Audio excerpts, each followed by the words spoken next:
Exercise is interesting in terms of effects on the brain because it works in about 4 or 5 different ways.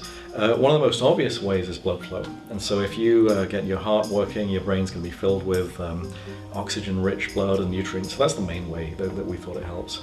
The other way that's sort of interesting is it's been thought that exercise produces new neurons. And so exercise induces the production of growth factors, one's called BDNF, and it actually stimulates the production of new brain cells.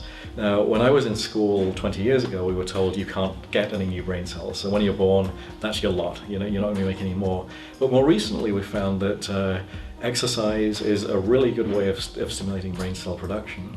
And some of these are functional. And so just this notion that something that you can do can generate new brain cells is a really great thing to think about. So we were wondering why exercise helps the brain. And one theory is it just reduces stress. So maybe it's not that your blood is coming to the brain, maybe you're less stressed, and then, and that was something that imaging allowed us to test. And so we scanned a whole lot of people with high cortisol levels. So if you're stressed, if you're angry about something, or even if you're stuck in traffic, your cortisol levels can be very high. But one of the things we found is that the people with high cortisol levels lost brain tissue faster.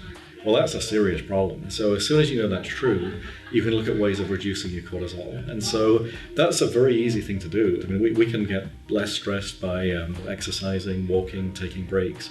And so imaging established a physical connection between something in your blood, the cortisol that's a sign of stress, and actual physical changes in the brain. That's very useful to know.